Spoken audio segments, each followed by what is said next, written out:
নমস্কার বন্ধুরা, আজকে আমি নিয়ে এসেছি উচ্ছের পুর ভরা রেসিপি। তো এটা খেতে খুব ভালো হয়, খুব টেস্টিও হয়। তো এটা আপনারা চাইলে 4 দিন ফ্রিজে রেখেও খেতে পারেন। আর এটা কিন্তু একদম তিতো লাগবে না। আমি সেইভাবেই আজকে আপনাদেরকে বানিয়ে দেখাবো। আপনারা আশা করি বানাবেন আর খেতেও খুব ভালো লাগবে আপনাদের। তো এটা বানানোর জন্য আমি প্রথমে উচ্ছেটা সামনে পিছন দুটো মুখ কেটে নিয়েছি। তারপরে মাঝখানটা চিরে দানাগুলো সব বার করিয়ে নিয়েছি। দানাগুলো বার করিয়ে আপনারা দেখতেই পাচ্ছেন আমি ছুরির সাহায্যে বার করে নিয়েছি। আপনারা চাইলে যেভাবে আপনারা পারবেন দানাগুলো পরিষ্কার করে ভিতর থেকে বার করিয়ে নেবেন।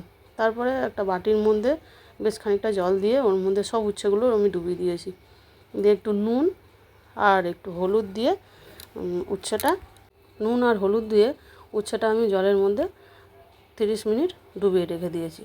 ডুবিয়ে ঢাকা দিয়ে দিয়েছি। তার কারণ কি, ঢাকা দিয়ে রাখলে কি তিতোটা একটু কমে যাবে আরও বেশি। তারপরে 30 মিনিট হয়ে যাওয়ার পর আমি ঢাকাটা তুলে নিলাম। তুলে নিয়ে উচ্ছে যে জলে ডুবিয়ে রেখে দিয়েছিলাম ওর ভিতর পর্যন্ত তো জলটা চলে গেছে, আমি জলটা ভালো করে ঝরিয়ে তুলে নিয়েছি। তারপরে গ্যাসে একটা কড়া বসিয়ে দিলাম। কড়া বসানোর পরে ওর মধ্যে বেশ খানিকটা সর্ষের তেল দিলাম। আমি কিন্তু সর্ষের তেল দিয়ে করেছি, আপনারা সর্ষের তেল দিয়ে করার চেষ্টা করবেন, কারণ সর্ষের তেল দিয়েই এটা খুব ভালো লাগবে খেতে বানালে। এবার উচ্ছেটা আমি দুমুখ ঘুরিয়ে এদিক ওদিক করে আমি ভালো করে লাল করে ভেজে তুলে নিয়েছি। আর আপনারা চেষ্টা করবেন একটু ঢাকা দিয়ে ভাজতে, তাহলে কি উচ্ছেটা আর একটু সিদ্ধ হয়ে নরম হয়ে যাবে। এবার ওই কড়ার মধ্যেই একটু সর্ষের তেল দিয়ে দিলাম আর জিরে ফোড়ন দিলাম, আর পেঁয়াজগুলো লম্বা লম্বা কেটে নেওয়া পেঁয়াজগুলো দিয়ে দিয়েছি। একটু লাল হয়ে এসছে যখন আদা রসুন পেস্ট আমি দিয়ে দিলাম। এবার হলুদ, নুন আর গুঁড়ো লঙ্কা দিয়েছি। আর একটু আমি রসই মশলাও দিয়েছি, আপনারা চাইলে দিতেও পারেন নাও দিতে পারেন।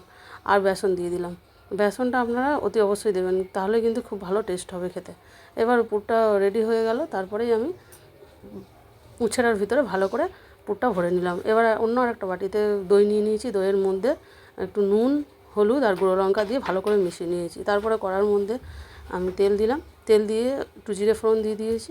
তারপরে যে আমি পেস্ট বানিয়ে নিয়েছিলাম মিশ্রণটি, ওই মিশ্রণটা দইটা আমি ওর ভেতরে দিয়ে দিলাম কড়ার মধ্যে। দিয়ে যে উচ্ছেগুলো আমার রেডি করা ছিল পুর ভরা, ওই পুর ভরা উচ্ছেগুলো আমি একটা একটা করে বসিয়ে দিয়েছি কড়ার মধ্যে। দিয়ে ঢাকা দিয়ে দিলাম। ঢাকা দিয়ে দিলে কি আর একটু ভালো করে পুরো নরম হয়ে আসবে, ওটা সিদ্ধ হয়ে যাবে।